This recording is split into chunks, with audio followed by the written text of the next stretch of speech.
बच्चों ठोस अवस्था लेसन का 21वां एपिसोड आज हम पढ़ने जा रहे हैं और 20वें एपिसोड में हमने सीखा था कि अशुद्धता दोष क्या होते हैं। आज हम पढ़ेंगे बिंदु दोषों का तीसरा प्रकार, जिसे हम कहते हैं क्या, नॉन स्टोक्योमेट्रिक दोष। और ये कौन सा प्रकार है? तीसरा प्रकार है, बिंदु दोष का तीसरा प्रकार है। पहला हमने स्टोक्योमेट्रिक दोष पढ़ा, फिर हमने अशुद्धता दोष पढ़ा, आज है नॉन स्टोक्योमेट्रिक दोष।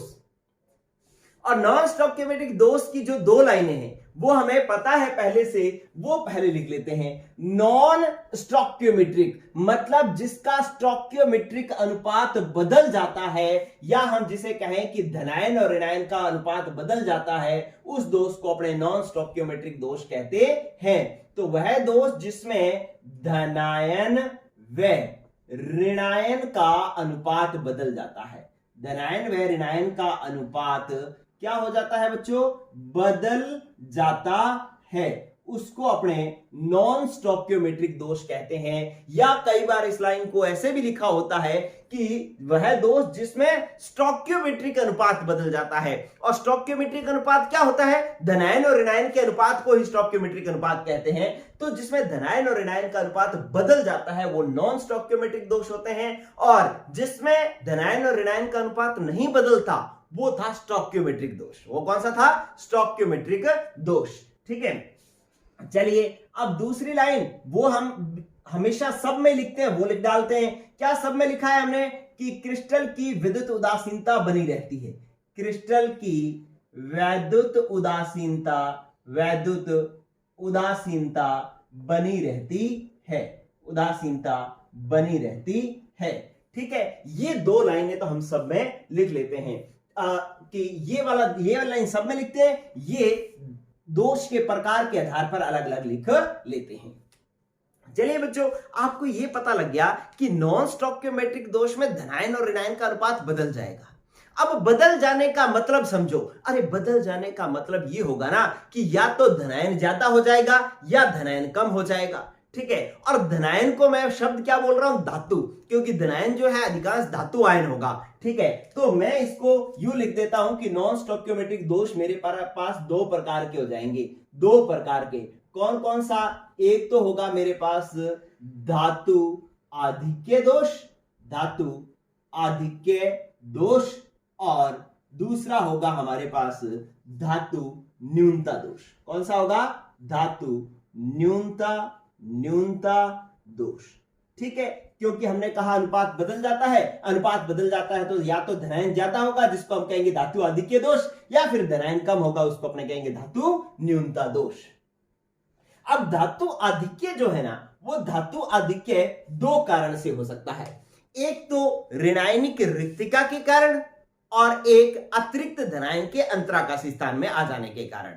ठीक है, दो प्रकार से धातु आधिक्य हो सकता है। तो अपने पहला लिखते हैं क्या, कि ऋणायनिक रिक्तिका के कारण, इसको मैं बाद में करूंगा शुरू। ठीक है, इसको बाद में लिखवाऊंगा, तो धातु आधिक्य पहले समझ लेते हैं। अब धातु आधिक्य में पहला है ए, ऋणायनिक रिक्तिका के कारण, ऋणायनिक रिक्तिका के कारण धातु आधिक्य, ऋणायनिक रिक्तिका के कारण धातु आधिक्य।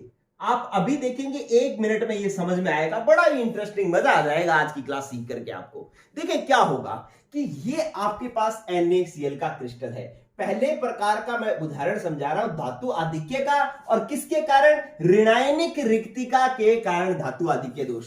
ये मेरे पास एक आदर्श क्रिस्टल था जिसके अंदर Na+Cl-, Na+Cl-, पड़े थे। अब मैं क्या करता हूं कि इस क्रिस्टल को Na की वाष्प के साथ गर्म करता हूं। क्या करता हूं बच्चों? Na की वाष्प, Nag लिखा है मैंने ब्रैकेट में, तो इसका मतलब है Na गैसीय अवस्था में है, मतलब Na की वाष्प के साथ मैं NaCl के क्रिस्टल को गर्म करता हूं। ठीक है, Na की वाष्प के साथ NaCl के क्रिस्टल को गर्म करता हूं।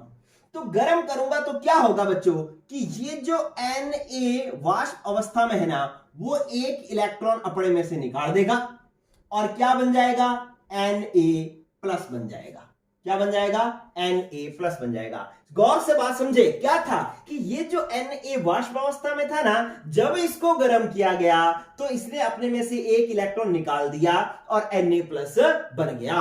अब ये Na+ क्या करेगा, इस Cl- को बाहर की तरफ खींच लेगा। क्या करेगा बच्चों, ये Na+ जो है इस Cl- को बाहर की तरफ खींच लेगा, इधर, ठीक है, यहां खींच लेगा Na+ जो है Cl- को बाहर की तरफ खींच लेगा। और जब ये Cl इधर चला जाएगा तो ये खाली जगह हो जाएगी और इस खाली जगह में ये इलेक्ट्रॉन अंदर आ जाएगा। ये तीर मैं कैसे बना रहा हूं, इन तीरों का बड़ा मतलब महत्व है, इसका गौर करना कि ये Cl इधर जाकर के, ये देखो मैंने तीर इधर लगाया है, इसका मतलब यहां पर Cl बाहर जा रहा है और इधर इस इलेक्ट्रॉन से लेकर के तीर मैंने इस खाली जगह में लेकर के आया हूं, जहां से Cl निकलेगा वहां ये इलेक्ट्रॉन आ जाएगा। ठीक है, तो आप आगे चल करके देखेंगे तो कहानी क्या बन जाएगी कि यहां पर तो बाहर तो बन जाएगा NaCl। क्या बन जाएगा, बाहर NaCl बन जाएगा। और अंदर क्या हो जाएगा, अंदर आप देखेंगे बच्चों कि यहां पर Na+ होगा, यहां पर Na+ होगा, यहां पर Na+ होगा और इधर बीच में देखेंगे यहां पर Cl- होगा, यहां पर Cl- होगा, लेकिन यहां पर Cl- नहीं होगा। वो Cl तो इस Na के साथ देखो बाहर चला गया। इसको मैं ब्लैक इंक से लगा दूं कि ये वाला Cl इसके साथ बाहर आ गया और यहां से एक इलेक्ट्रॉन जो है इस खाली जगह में आ गया, तो ये लो यहां पर एक इलेक्ट्रॉन आ गया।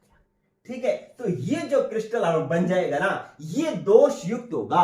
और इसको गौर से देखो तो आपको समझ में आएगा कि यार इसके अंदर Na+ 1 2 3 प्लस हैं और Cl- कितने हैं, 1 1 2। Cl- धनायन ऋणायन जो है 2 ही है और धनायन 3 है। तो इसका मतलब है कि इस क्रिस्टल के अंदर कैसा दोष हो गया, धातु आधिक्य दोष हो गया, क्योंकि धातु धनायन जो है वो 3 है और ऋणायन जो है वो 2 ही है, तो धातु आधिक्य दोष हो गया। और इस धातु आधिक्य दोष का कारण क्या है, कारण यह है कि यहां पर ये जो खाली जगह बची, इस खाली जगह को मैं एक नाम दे रहा हूं, इधर गौर करें बच्चों, ये जो खाली जगह बची है, इस खाली जगह को मैं क्या कह रहा हूं, यहां पर इधर देखें, इसको मैं कह रहा हूं ऋणायनिक रिक्तिका।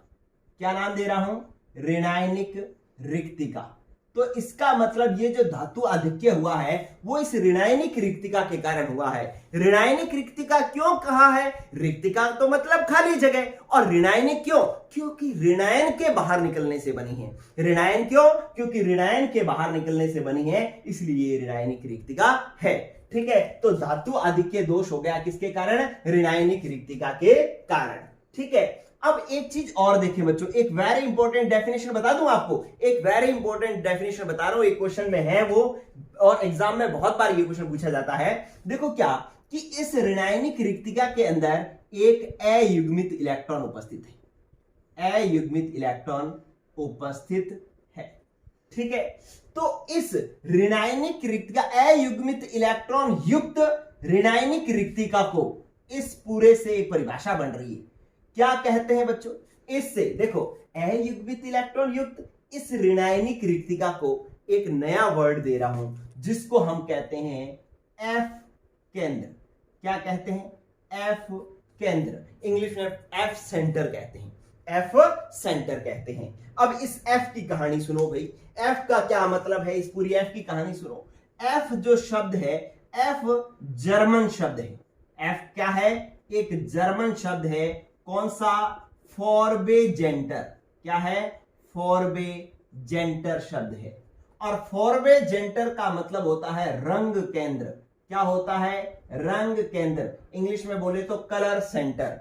ठीक है, मतलब इस एफ केंद्र के कारण इस क्रिस्टल के अंदर जो ये अशुद्ध क्रिस्टल है ना, दोष युक्त जो क्रिस्टल है, उसके अंदर एक रंग आ जाएगा। ठीक है, इस एफ केंद्र के कारण कैसे आएगा कि इस एफ केंद्र के अंदर जो अयुग्मित इलेक्ट्रॉन है ना, क्या है, अयुग्मित इलेक्ट्रॉन क्या करता है, प्रकाश से, इसके ऊपर जो प्रकाश गिरेगा, प्रकाश से ऊर्जा अवशोषित कर, ऊर्जा अवशोषित करता है।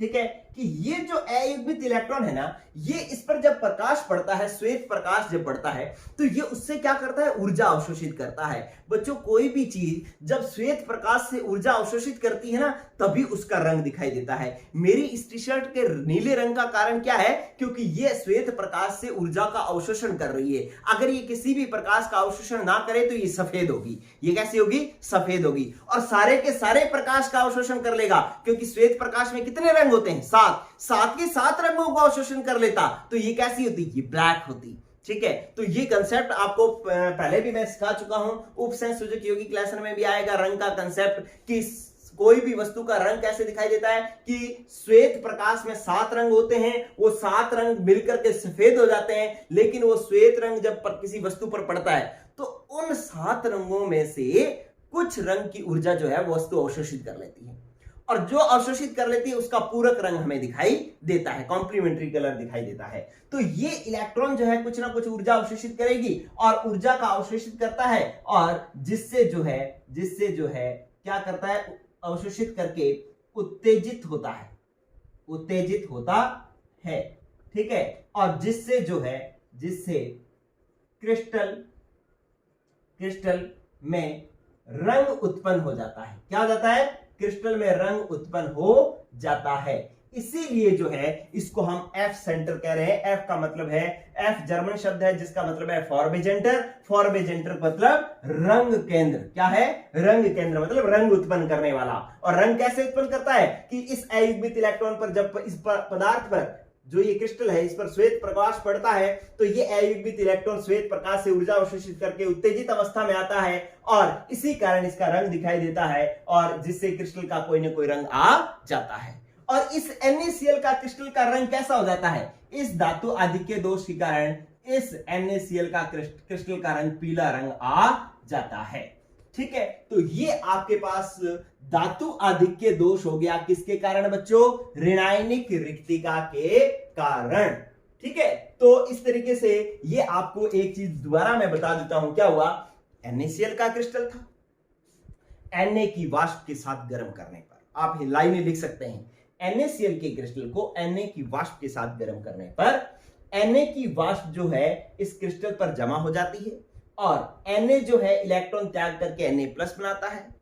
ये Na+ क्रिस्टल से Cl- को बाहर खींच लेता है, और खाली हुई जगह पर रिक्तिका में ये अयुग्मित इलेक्ट्रॉन जो है इस रिक्तिका में आ जाता है। ठीक है, और इस तरीके से ये स्थिति बन जाती है, और इसके अंदर क्या हो जाता है, धनायन अधिक हो जाता है, इसलिए इसको धातु आधिक्य दोष कहते हैं। और किसके कारण हुआ, ये ऋणायन की जगह खाली जगह रही है, जिसको हम कहते हैं ऋणायनिक रिक्तिका। तो ये धातु आधिक्य इस ऋणायनिक रिक्तिका के कारण बना है। यहाँ पर Cl- के न होने के कारण जो है धनायन धातु आधिक्य हुआ है, इसीलिए हम इसको कहते हैं ऋणायनिक रिक्तिका के कारण धातु आधिक्य दोष। अब इस ऋणायनिक रिक्तिका के अंदर अयुग्मित इलेक्ट्रॉन उपस्थित है। अब आपसे एक प्रश्न पूछा जाता है कि F केंद्र को परिभाषित कीजिए, तो आप क्या कहोगे, F केंद्र क्या कहोगे, अयुग्मित इलेक्ट्रॉन युक्त ऋणायनिक रिक्तिका को F केंद्र कहा जाता है। F जर्मन शब्द है, जो है जर्मन शब्द फॉर्बेजेंटर है, और फॉर्बेजेंटर का अर्थ होता है रंग केंद्र, मतलब रंग उत्पन्न करने वाला। और रंग कैसे उत्पन्न करता है, कि जब इस पदार्थ पर प्रकाश पड़ता है तो ये अयुग्मित इलेक्ट्रॉन प्रकाश से ऊर्जा अवशोषित करके उत्तेजित होता है, जिससे क्रिस्टल में रंग उत्पन्न हो जाता है। ठीक है, और NaCl का क्रिस्टल का रंग कैसा हो जाता है, पीला हो जाता है। ठीक है, अब मैंने आपको ये कहा, इसको आप बना लें और इसकी लाइनें भी लिख लेंगे, लेकिन मैंने कहा कि ये जो है ना वेरी वेरी इंपॉर्टेंट टॉपिक है। वेरी वेरी इंपॉर्टेंट टॉपिक क्यों है, क्योंकि इसके कई तरीके के क्वेश्चन बनते हैं। इसके पहले मैं एक दो एग्जांपल और बता देता हूं। इसके उदाहरण देखें, इसके उदाहरण और हैं। क्या उदाहरण है, कि LiCl को Li की वाष्प के साथ गर्म करने पर, Li की वाष्प के साथ गर्म करने पर यह गुलाबी दिखाई देता है। कैसा हो जाता है भाई, गुलाबी हो जाता है। इसी तरीके से दूसरा उदाहरण है कि KCl की वाष्प को KCl को K की वाष्प के साथ गर्म करने पर यह बैंगनी दिखाई देता है। कैसा दिखाई देता है, बैंगनी दिखाई देता है। तो ये इसके 3 उदाहरण हो गए। NaCl की क्रिस्टल को Na के साथ गर्म करने पर यह पीला दिखाई देता है, एक तो हो ही गया। दूसरा LiCl को Li की वाष्प के साथ गर्म करने पर यह गुलाबी दिखाई देता है। KCl को K की वाष्प के साथ गर्म करने पर यह बैंगनी दिखाई देता है। ठीक है, तो ये हो गए बच्चों क्वेश्चन टॉपिक। अब इसका क्वेश्चन जो है एक तो यही हो जाएगा, ऋणायनिक रिक्तिका के कारण धातु आधिक्य दोष को उदाहरण सहित समझाओ, तो ये आपको पूरा समझाना है।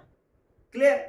और एक क्वेश्चन ये आ जाता है, ये वेरी इंपॉर्टेंट प्रश्न है। कई बार मैं तो जब भी पेपर लेता हूं, जब भी टेस्ट लेता हूं सॉलिड स्टेट लेसन का, तो ये क्वेश्चन देता ही देता हूं। और जब भी मैं प्रैक्टिकल एग्जाम कहीं लेने जाता हूं, तब भी मैं ये क्वेश्चन पूछता हूं, क्या कि NaCl के क्रिस्टल को Na की वाष्प के साथ गर्म करने पर यह पीला दिखाई देता है, क्यों? तब भी ये आपको पूरा ही लिखना होगा, पूरी कहानी लिखनी है इसकी। ठीक है। दूसरा क्वेश्चन मैं यूं भी पूछता हूं कि LiCl के क्रिस्टल को Li की वाष्प के साथ गर्म करने पर यह गुलाबी दिखाई देता है, क्यों? अरे बच्चों, तब भी तो यही बात है, बस यहां पर NaCl की जगह LiCl बनाना है, Li की वाष्प लिखनी है, Li प्लस बनाना है, सारा कुछ वही होगा। या मैं कहूंगा KCl की K की वाष्प के साथ गर्म करने पर यह बैंगनी दिखाई देता है, क्यों? तो ये भी एक इंपॉर्टेंट क्वेश्चन होता है। चलिए इसका एक स्क्रीनशॉट ले ले, और एक मैं क्वेश्चन लिखवा रहा हूं, पाठ्यनीति प्रश्न 1.22 लिखवा रहा हूं। पाठ्यनीति प्रश्न 1.22। देखिए बच्चों, पाठ्यनीति प्रश्न 1.22 क्या है, सुने, देखो एक मैं क्वेश्चन लिखवा रहा हूं कि जिन आयनिक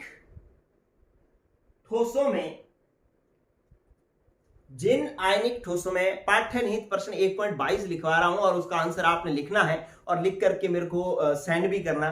देखिए मैं चेक करूंगा कि कितने लोगों का आंसर सही है। क्वेश्चन लिखे कि जिन आयनिक ठोसों में धातु आधिक्य दोष का कारण ऋणायनिक रिक्तिका होता है, ऋणायनिक रिक्तिका होती है। ठीक है, धातु आधिक्य दोष का कारण ऋणायनिक रिक्तिका होती है, वे रंगीन होते हैं, उपयुक्त उदाहरण की सहायता से समझाओ। ठीक है, अब क्वेश्चन दोबारा बोल रहा हूं, आपको यहां समझ में आना चाहिए मैं क्या कह रहा हूं। देखो, जिन आयनिक ठोसों में धातु आधिक्य दोष का कारण ऋणायनिक रिक्तिका होती है, वे आयनिक ठोस वे क्रिस्टल जो है वो रंगीन होते हैं, उनमें कोई ना कोई रंग होता है। ठीक है, उदाहरण सहित समझाओ, तो यही तो उदाहरण होगा, इसी को ही समझा दोगे तो यही तो आंसर होगा। ठीक है बच्चों, तो इस प्रकार से ये 1.22 नंबर पाठ्यनीति प्रश्न जो है आपका हो जाएगा। क्लियर। चलिए अब आते हैं अपने धातु आधिक्य दोष किसके कारण हो गया, एक तो ऋणायनिक रिक्तिका के कारण हो गया। अब मैं एक और दूसरा प्रकार बताता हूं, अतिरिक्त धनायन के अंतराकाशी स्थानों में। देखो, ये जो NaCl का क्रिस्टल था ना, इसमें 3 प्लस थे, 3 माइनस थे। ठीक है, अब ये जो क्रिस्टल जो है एक इसका अनुपात फिक्स था, लेकिन इसमें धातु आधिक्य कब हो सकता था, जब ये Cl माइनस निकल जाए तब धातु आधिक्य हो सकता था। या ऐसा भी तो हो सकता था कि ये Cl माइनस यहीं पड़ा रहता, लेकिन बाहर से कोई धनायन अंदर आ जाता एक्स्ट्रा। ठीक है, तो भी तो अपने पास क्या हो जाता, ये धातु आधिक्य दोष हो जाता। ठीक है, तो इसका मतलब है पहले हमने ऋणायनिक रिक्तिका के कारण धातु आधिक्य दोष पढ़ लिया, अब अतिरिक्त धनायन के अंतराकाशी स्थानों में आ जाने के कारण धातु आधिक्य दोष ये पढ़ेंगे अपने। ठीक है, और एक चीज और सिखाता हूं, गौर करना बच्चों, कि ये मैंने जो दूसरी लाइन लिखी थी ना कि क्रिस्टल की विद्युत उदासीनता बनी रहती है, आपने यहां पर देखा कि ऋणायन Cl माइनस भले ही बाहर निकल गया हो, लेकिन ये क्रिस्टल का आवेश जो है वो नहीं बदला। पूरा देखो, प्लस कितने हैं, 1 2 3 प्लस है और माइनस भी 3 है, लेकिन ये ऋणायन नहीं है, ये इलेक्ट्रॉन है। ठीक है, इसलिए ऋणायन का अनुपात तो अलग हो गया, ऋणायन कम तो हो गए, लेकिन आवेश अभी भी संतुलित है। आवेश अभी भी 3 प्लस और 3 माइनस होने के कारण उदासीन ही है, तभी तो हम कहते हैं कि क्रिस्टल की विद्युत उदासीनता बनी रहती है। ठीक है, चलिए अब मैं इसको कर रहा हूं साफ, और दूसरा प्रकार मैं आपको पढ़ाने जा रहा हूं। चलिए बच्चों, ये कर रहा हूं साफ। देखें,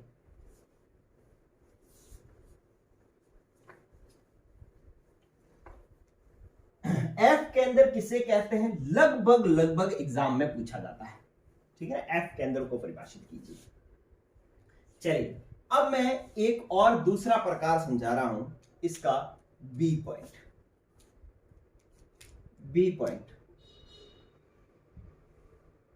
अतिरिक्त धनायन के अंतराकाशी स्थानों में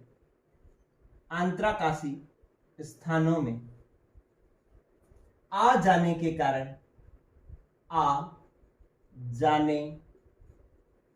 कारण धातु आधिक्य दोष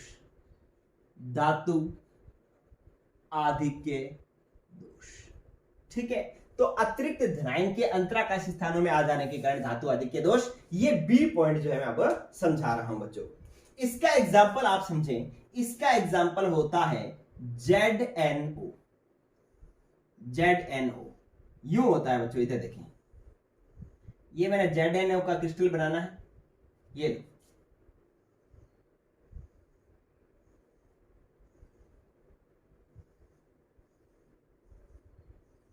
देखो ये क्रिस्टल था।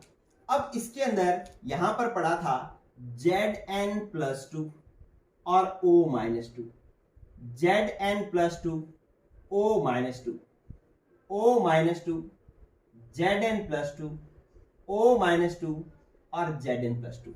अब ये क्रिस्टल स्टोइकियोमेट्रिक है, धनायन और ऋणायन का अनुपात बराबर है, ठीक है, कोई भी धनायन कम नहीं है, कोई ऋणायन कम नहीं है, और क्रिस्टल भी विद्युत उदासीन है, जितना प्लस है उतना ही माइनस है, इसलिए क्रिस्टल विद्युत उदासीन भी है।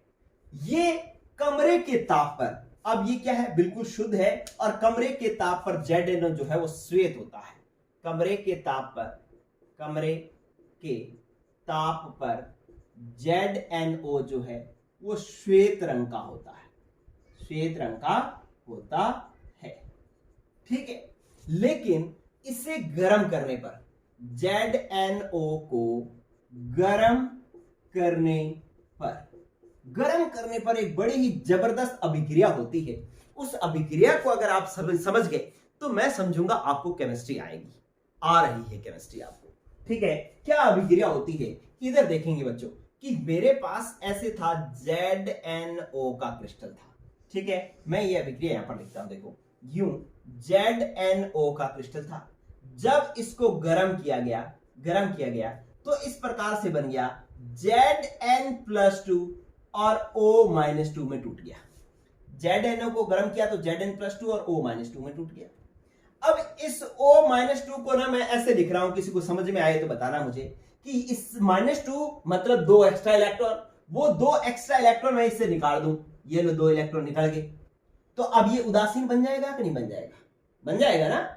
अब मैं इसको क्या करता हूं, अब मैं ये अकेला O तो बढ़ नहीं सकता, O किसके रूप में रहता है, O2 के रूप में रहता है, इसलिए मैं इसको लिखूंगा O2। लेकिन यहां तो O एक ही था, यहां O 2 कैसे हो सकते हैं, नहीं हो सकते, तो आप इसके आगे आधा लगा दो, तो ये अभिक्रिया पूरी बनेगी कि जब ZNO को गर्म करते हैं तो Zn+2 बनता है और हाफ O2 बनता है और प्लस 2 इलेक्ट्रॉन बनते हैं, ठीक है। चलिए ये अभिक्रिया एक बार मैं और समझाता हूं, इधर देखो क्या हुआ बच्चों, ZNO था, ये इसको गर्म किया तो ये ऐसे टूटा, Zn+2 और प्लस O-2। ये जो -2 है, इससे मैं 2 इलेक्ट्रॉन निकाल लेता हूं, ये लो 2 इलेक्ट्रॉन मैंने निकाल लिए तो ये -2 खत्म हो गया। अब ये अकेला O बच गया, अकेला O होता नहीं, O किसके रूप में रहता है बच्चों, O2 के रूप में स्थायी होता है, इसलिए मैं लिखूंगा O2। अब O2 जो है यहां पर O 2 हो गए, लेकिन क्रिया कारक में O एक ही था, इसलिए मैं यहां पर क्या लगा देता हूं, आधा O2 मतलब एक ही O, ठीक है। तो इस प्रकार से ये O2 गैस निकल जाती है और 2 इलेक्ट्रॉन बन जाते हैं, ठीक है। तो अब इसका सूत्र पहले तो ZNO था, मतलब Zn का अनुपात भी एक था, इस तरीके से था, देखो इसका सूत्र ये था, Zn इसका अनुपात एक था और O इसका अनुपात भी एक ही था। लेकिन जब हमने इसको गर्म कर लिया तो इसकी कहानी इस प्रकार से बन गई। देखिए क्या हो गया कि ZNO को गर्म किया तो इसके अंदर कहानी जो है वो बदल गई, और इस तरीके से कहानी होगी बच्चों, ये लो देखिए क्या हुआ कि Zn+2 तो यहां पे था, ये Zn+2, ये O-2, ये Zn+2, ये O-2, ये O-2, ये Zn+2, O-2 और Zn+2, ठीक है। अब इसके अंदर क्या होगा कि यहां से ये जो O-2 था, जब इसको गर्म किया गया तो ये तो हाफ O2 के रूप में निकल गया, ये हाफ O2 गैस के रूप में निकल गई, ठीक है। और इसने 2 इलेक्ट्रॉन त्यागे, जो 2 इलेक्ट्रॉन त्यागे वो 2 इलेक्ट्रॉन यहां पर आ जाएंगे, ये लो इलेक्ट्रॉन आ गए यहां पर, ये इस रिक्तिका में नहीं आएंगे, ये ध्यान रखना। ये जो अतिरिक्त धनायन के कारण अंतराकाशी दोष, जो अंतराकाशी स्थानों में आ जाने के कारण जो धातु अधिक्य दोष है ना, उसके अंदर इलेक्ट्रॉन इस रिक्तिका में नहीं लाने, अंतराकाशी स्थान में लाने, अंतराकाशी स्थान में आ जाते हैं। और इसी कारण से जो ये Zn+2 है ना, ये भी यहां से निकल करके ये भी अंतराकाशी स्थान में आ जाता है। कहां पर आ जाता है, चाहे इसको तो पढ़े रहने दो, ये पढ़ा रहने दो, यहां पर Zn+2, ये Zn+2 पढ़ा रहने दो, और यहां से इसको निकाल दो, ये Zn+2 जो है यहां से कहा जाता है, अंतराकाशी स्थान में आ जाता है। कोई जरूरी नहीं ये भी निकाल लेते तो भी गलत नहीं था, लेकिन वैसे ही मैंने ये निकाल लिया, ठीक है। तो अब देखें आप क्या हुआ कि यहां पर धनायन देखो कितने हैं, 1 2 और 3, Zn+2 है 3, O-2 कितने हैं, 1 2 3, ठीक है। लेकिन ये एक Zn+2 एक्स्ट्रा है और वो अंतराकाशी स्थान में पड़ा है, और इसके साथ वाले अंतराकाशी स्थानों में इलेक्ट्रॉन पड़े हैं, ठीक है। तो इस प्रकार इसके अंदर जो दोष उत्पन्न हो जाता है उसको मैं धातु अधिक्य दोष कहता हूं, क्योंकि पूरे क्रिस्टल में अगर देखा जाए तो Zn+2 1 2 3 4 है, और माइनस जो है 1 2 और 3 ही है, तो इसके अंदर धातु अधिक्य है, लेकिन वो धातु अधिक्य अंतराकाशी स्थान में है, तो इसलिए मैं कह रहा हूं अतिरिक्त धनायन के अंतराकाशी स्थान में आ जाने के कारण धातु अधिक्य दोष, ठीक है बच्चों। तो इस प्रकार से अतिरिक्त धनायन के अंतराकाशी स्थान में आ जाने के कारण धातु अधिक्य दोष हो जाता है। चलिए अब इसका सूत्र बदल जाता है ZnO का, ZnO का सूत्र का इस तरीके से हो जाता है Zn और O। पहले Zn 1 था, O भी 1 था, लेकिन अब इसके अंदर Zn जो है वो अतिरिक्त हो जाता है, और कितना अतिरिक्त मान लूं मैं इसको, मैं मान लेता हूं x, कितना मान लेता हूं x, तो इसका सूत्र हो जाता है Zn1 + x Zn1 + x O1, ठीक है। तो ये इसका सूत्र हो जाता है। ये प्लस x का मतलब है कि यहां ये जो x Zn जो एक्स्ट्रा है ना, अब इसके अंदर 3 ही तो O है और 3 ही Zn है, रिक्ति जो इसके जालक बिंदु है उसमें 3 ही तो Zn है और 3 ही O है, लेकिन एक Zn एक्स्ट्रा है। तो पहले 3 3 थे तो अनुपात 1:1 था, लेकिन एक्स्ट्रा Zn की वजह से मैंने इसके लिख दिया प्लस x। अब ये प्लस x का मतलब 1 भी हो सकते हैं, ऐसे 2 भी हो सकते हैं, ऐसे 4 भी हो सकते हैं, तो x का मान जो भी होगा, जितने अतिरिक्त होंगे वो यहां पर लिख दिए जाएंगे, ठीक है बच्चों। तो ये इसका सूत्र हो जाएगा। और एक और मजेदार बात कि ऐसा होने के कारण इस क्रिस्टल का रंग भी कैसा हो जाता है, पीला हो जाता है इन इलेक्ट्रॉनों के कारण, ठीक है। तो अब आपको ये बात पूरी जो है लिखनी कैसे है, आप क्या कहेंगे, अतिरिक्त धनायन के कारण के अंतराकाशी स्थानों में आ जाने के कारण धातु अधिक्य दोष। उदाहरण लिखेंगे Zno, क्या लिखेंगे कि Zno क्रिस्टल कमरे के ताप पर श्वेत रंग का होता है, लेकिन Zno को जब गर्म किया जाता है तो इस प्रकार से अभिक्रिया होती है, और फिर लिखना है कि ऑक्सीजन जो है O2 गैस के रूप में निकल जाती है और 2 इलेक्ट्रॉन अंतराकाशी स्थानों में त्याग देती है, ठीक है। इसी समय जो किसी जालक बिंदु में उपस्थित Zn+2 अंतराकाशी स्थानों में आ जाता है, ठीक है। तो अंतराकाशी स्थान में अतिरिक्त धनायन के कारण यहां पर धातु अधिक्य दोष उत्पन्न हो जाता है, और Zno का सूत्र जो है Zn1 + x O हो जाता है, और इसका रंग जो है वो पीला हो जाता है। बस इतना सा लिखना है, तो ये आपका दूसरा पॉइंट भी हो जाता है कंप्लीट, ठीक है बच्चों। चलिए अब क्रिस्टल की विद्युत उदासीनता भी बनी रहती है, दिखाई दे रहा है कि प्लस देखो 2 2 4 2 6 और 2 8 है, और माइनस देखो 2 2 4 2 6 और 2 इलेक्ट्रॉन, तो माइनस भी कितने हैं, माइनस भी 8 है, तो क्रिस्टल की विद्युत उदासीनता भी बनी रहती है, ठीक है बच्चों। तो इस प्रकार से ये भी हो गया आपका कंप्लीट। और नेक्स्ट चलते हैं अपने धातु न्यूनता दोष की ओर। धातु न्यूनता दोष, चले कर रहा हूं मैं इसको साफ। चलिए इसका जो प्रश्न आता है वो प्रश्न आता है कि ZnO क्रिस्टल को गर्म करने पर यह पीला दिखाई देता है, क्यों? तो आप लिखेंगे कि ZnO क्रिस्टल को गर्म करने पर ऑक्सीजन जो है हाफ O2 के रूप में निकल जाती है और 2 इलेक्ट्रॉन जो है अंतराकाशी स्थानों में त्याग देती है, और जो जालक बिंदु पर उपस्थित एक Zn+2 आयन अंतराकाशी स्थानों में आ जाता है, जिससे अंतराकाशी स्थानों में उपस्थित अतिरिक्त धनायन के कारण धातु अधिक्य दोष उत्पन्न हो जाता है, और इसी कारण से ZnO जो है वो पीले रंग का हो जाता है। समीकरण लिख देंगे और नया सूत्र लिख देंगे Zn1+xO, और फिर आपका ये जो है आंसर पूरा हो जाएगा। ठीक है बच्चों, चलिए अब अपने नेक्स्ट प्रकार जो है पढ़ रहे हैं दूसरा, क्या, धातु न्यूनता दोष। धातु न्यूनता दोष, और धातु न्यूनता दोष भी ये पहले प्रकार जो है इसका वो कौन सा है, पहला प्रकार कि धनायनिक रिक्तिका के कारण, धनायनिक रिक्तिका के कारण धातु न्यूनता दोष, मतलब धनायन ही किसी जगह खाली जोड़ दे, अपनी कोई जगह खाली छोड़ दे, तो उसको अपने धनायनिक रिक्तिका कहते हैं, और धनायनिक रिक्तिका के कारण धातु अधिक्य दोष समझते हैं अपने। देखो क्या हुआ, ये कुछ विशेष एग्जाम्पल में ही पाया जाता है। जैसे एक उदाहरण में लिख रहा हूं कि ये जो धनायनिक रिक्तिका के कारण धातु न्यूनता दोष जो पाया जाता है ना, वो FeO में पाया जाता है, FeO में पाया जाता है। अब FeO का सूत्र मैं लिखता हूं तो यहां पे F1O1, मतलब इनका अनुपात 1:1 होना चाहिए, लेकिन ये 1:1 नहीं होता। ये सामान्यतः जो है, ये इसका सूत्र जो है सामान्यतः ये इस रूप में होता है, सामान्यतः इस रूप में होता है, Fe 0.95 और O 1.00, मतलब ऑक्सीजन से Fe कम होता है। 0.95 ये 1, तो इसका मतलब Fe क्या है, कम है, धातु कम है, तो ये धातु न्यूनता दोष हो गया। तो सामान्यतः जो है FeO का सूत्र जो है ये होता है।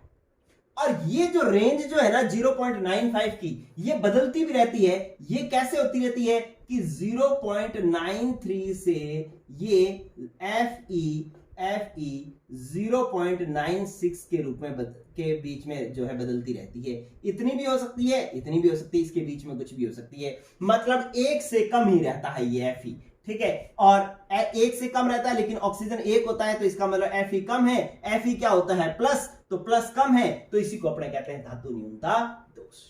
ठीक है, और ये किस प्रकार से होता है, इधर आ जाओ आप, इधर आ जाओ। ये मैंने एक FeO का क्रिस्टल बनाया, इधर देखेंगे, देखेंगे, ये भी बहुत शानदार बात है, अच्छा क्वेश्चन आता है इससे। ये लो, ये मैंने क्रिस्टल बनाया FeO का, ठीक है, ये लो बच्चों।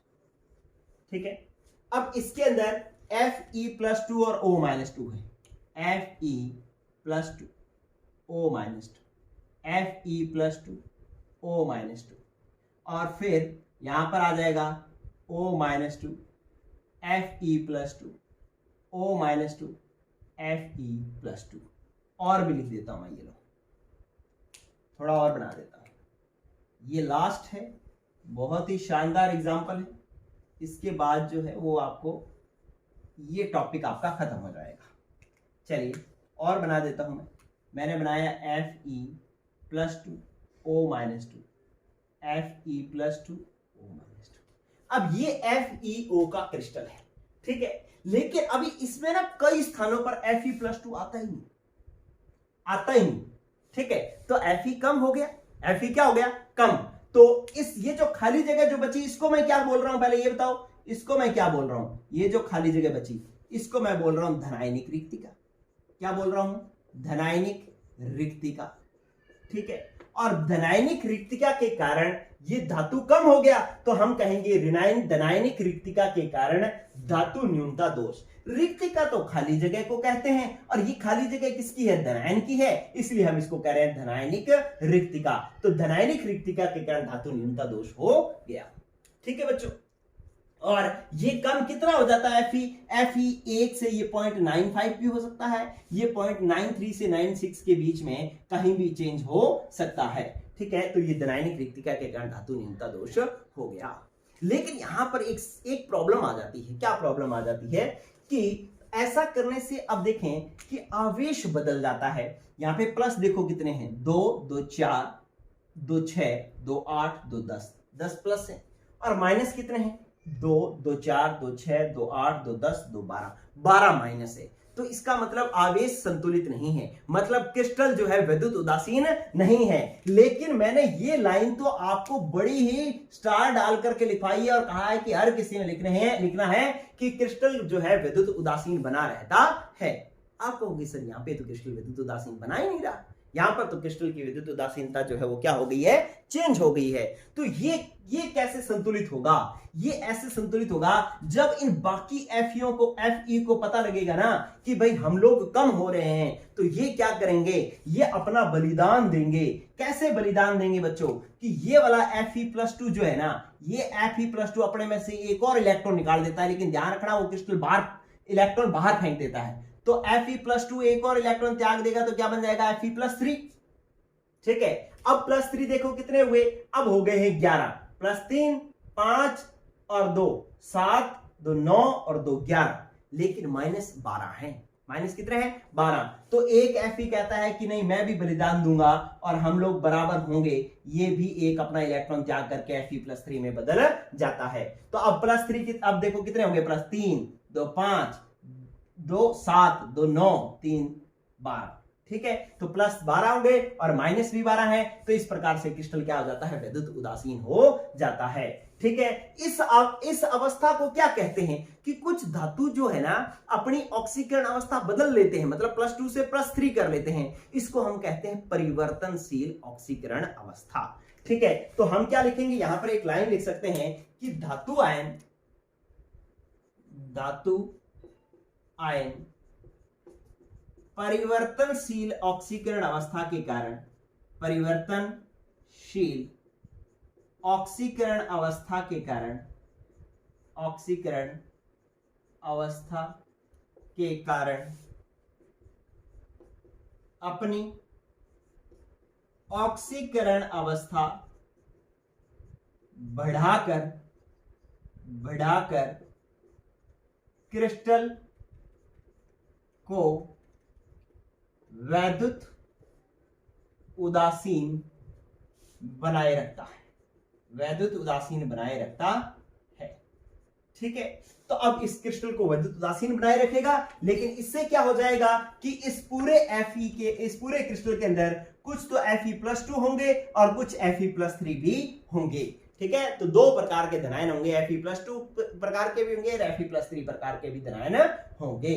ठीक है, तो आप जब धनायनिक रिक्तिका के कारण धातु न्यूनता दोष बताओगे तो आप कहोगे कि ये कुछ विशेष उदाहरणों में पाया जाता है, जैसे FeO।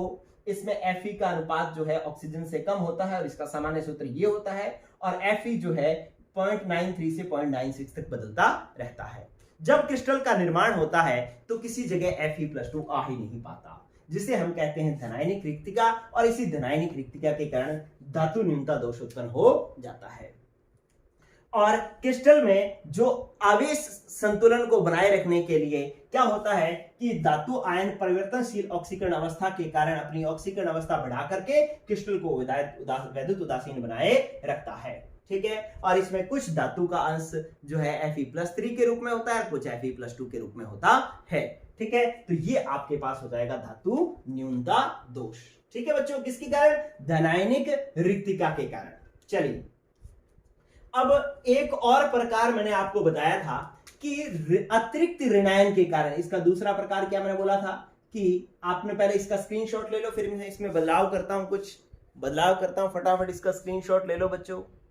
ठीक है, अब मैं क्या लिखता हूं कि अतिरिक्त ऋणायन के कारण, अतिरिक्त अंतराकाशी स्थानों में अतिरिक्त ऋणायन के कारण धातु न्यूनता दोष।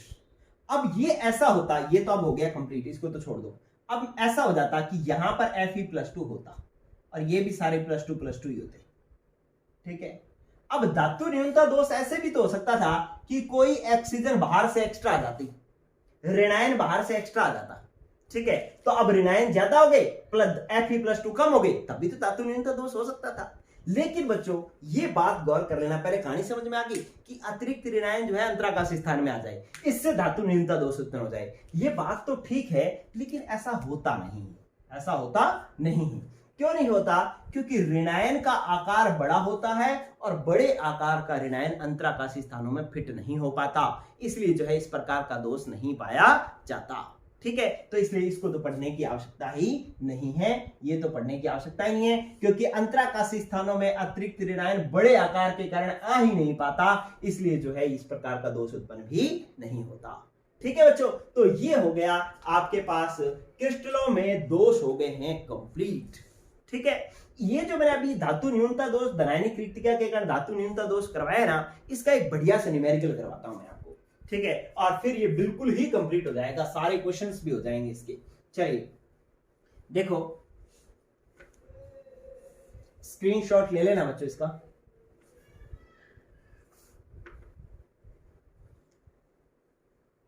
देखिए, एक मजेदार सा क्वेश्चन मैं आपको करवाता हूं, ये दो न्यूमेरिकल है, अभ्यास प्रश्न 1.16 है। ये कैसा प्रश्न है? अभ्यास प्रश्न है। क्या कहता है ये अभ्यास? प्रश्न कहता है कि विश्लेषण द्वारा ज्ञात होता है कि निकल ऑक्साइड का सूत्र, निकल ऑक्साइड का सूत्र जो है Ni 0.98 O1.00 है। ठीक है, तो बताइए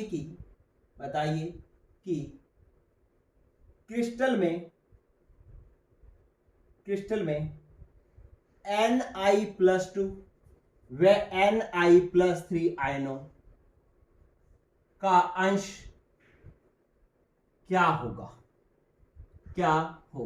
ठीक है, ये वेरी वेरी इंपॉर्टेंट प्रश्न है, जो इस साल भी 12वीं में है, वो भी ध्यान रखना। ये न्यूमेरिकल मैंने जब भी मैंने इंपॉर्टेंट क्वेश्चन दिए हैं तो उसमें ये मैंने हमेशा इंपॉर्टेंट क्वेश्चन में ये न्यूमेरिकल दिया है। ठीक है, कि विश्लेषण द्वारा निकल ऑक्साइड का सूत्र क्या पता लगा? निकल ऑक्साइड का सूत्र पता लगा है Ni 0.98 और O 1.00 है। तो बताइए कि क्रिस्टल में Ni+2 और Ni+3 आयनों का अंश क्या होगा? पहले तो बच्चों जब आपने निकल ऑक्साइड का सूत्र देखा, अब मैं आपको आंसर समझा रहा हूं, पहले आप देखें कि निकल ऑक्साइड का सूत्र उसने जो दिया, निकल ऑक्साइड का सूत्र आपको उसने दिया कि Ni 0.98 और O 1.00। ठीक है, तो क्या ये समझ में आ गया कि यहां पर धातु न्यूनता है? क्या है? धातु न्यूनता है। क्या ये समझ में आ गया था आपको? बोलो। अरे जब ये ऑक्सीजन निकल धातु का अनुपात कम दे रखा है, ऑक्सीजन का ज्यादा दे रखा है, तो इसका मतलब धातु न्यूनता है, ये बात समझ में आ गया। और दूसरी बात ये भी समझ में आ गई कि इसके अंदर किसकी वजह से धातु न्यूनता आई है? क्या? धनायनिक रिक्तिका के कारण। किसके कारण आया है? धनायनिक रिक्तिका के कारण आया है ये दोष। धनायनिक रिक्तिका के कारण ये दोष उत्पन्न हुआ है, ये भी बात समझ में आ गई। चलो, और क्या समझ में आया कि जब धनायनिक रिक्तिका होती है तो Ni जो है वो सारे Ni+2 के रूप में तो नहीं होते, कुछ Ni+3 के रूप में भी होते हैं। तो इसका मतलब है कुछ Ni+2 के रूप में होंगे, कुछ Ni+3 के रूप में होंगे। अब वो ये पूछ रहा है कि कुल Ni का कितना अंश Ni+2 के रूप में है और कितने Ni जो है Ni+3 के रूप में है। ये क्वेश्चन वो पूछ रहा है कि बताइए कि Ni+2 व Ni+3 आयनों का अंश क्या होगा, ये पूछा है। ठीक है, तो अब आपने पहले क्वेश्चन समझा कि ये सूत्र देख करके मुझे पता लगा ये धातु न्यूनता दोष है, और किसके कारण? धनायनिक रिक्तिका के कारण। और जब रिक्तिका आ जाती है तो Fe मैंने बताया था ना, कुछ Fe+2 होते हैं, कुछ Fe+3 होते हैं। तो इसी प्रकार से यहाँ पे Fe की जगह Ni है, तो वो Ni भी तो कुछ Ni+2 के रूप में होंगे, कुछ Ni+3 के रूप में होंगे। तो यही वो पूछना चाह रहा है कि बताओ कितना अंश Ni+2 के रूप में होगा और कितना अंश जो है Ni+3 के रूप में होगा। ठीक है बच्चों, चलिए तो देखते हैं ऐसा कैसे हुआ कि माना O-2 आयनों की संख्या बराबर मैंने मान ली कितनी 1.00 को मैंने 100 मान लिया पूरा, ठीक है। अतः अब ni ये पूरा अकेला ni+2 तो है नहीं, तो ni+2 व ni+3 आयनों की कुल संख्या कितनी हो जाएगी, कुल संख्या हो जाएगी 98, ठीक है। यदि ni+2 x हो तो ni+3 क्या है, या ऐसे मान लेते हैं, यदि ni+2 आयनों की संख्या बराबर कितनी है x, तो ni+3 आयनों की संख्या होगी कितनी होगी भाई, इन दोनों का योग ni+2 और ni+3 कुल 98 है, और ni+2 इसमें से x है, तो ni+3 कितने हो जाएंगे 98 माइनस x, कितने हो जाएंगे बच्चों 98 माइनस x। बस ये वाली बात आपको अच्छे से समझनी है कि जो 1.00 है उसको मैंने पूरा 100 मान लिया, और 0.98 को मैंने 98 मान लिया। ये ni अकेला ni नहीं है, ये ni+2 और ni+3 का योग है, ये 98 है। अगर ni+2 मैंने x मान लिया तो ni+3 98 माइनस x ही होगा, ठीक है। तो अब आप देखिए, क्योंकि अब एक चीज आप देखेंगे, क्योंकि आप जानते हैं कि कोई भी क्रिस्टल हो वो विद्युत उदासीन होता है, क्रिस्टल की विद्युत उदासीनता होती है, मतलब कुल धनावेश कुल ऋणावेश के बराबर होता है, ठीक है। क्योंकि चूंकि हम जानते हैं कि कुल धनावेश बराबर होता है कुल ऋणावेश के, अरे कुल धनावेश किसके बराबर होता है, कुल ऋणावेश के। अब ऋणावेश तो आपके पास कितना है, ऋणावेश तो है आपके पास 2, अरे ऑक्सीजन पर आवेश कितना होता है -2, और ये है कितने 100, तो 2 × 100 हो जाएगा। और यहां पर मैंने ऋणावेश लिख दिया तो यहां पर माइनस लगाने की जरूरत नहीं है, ये 2 × 100 जो है ये तो है ऋणावेश। अब धनावेश कितना है, धनावेश है अपने ने x तो क्या माना है +2, तो इसका मतलब है 2 × x और प्लस, ये बराबर होगा कुल धनावेश जो है 2 × x प्लस ni+3 का आवेश कितना है, ni+3 का आवेश है 3, और है कितने, संख्या कितनी है 98 माइनस x, ठीक है।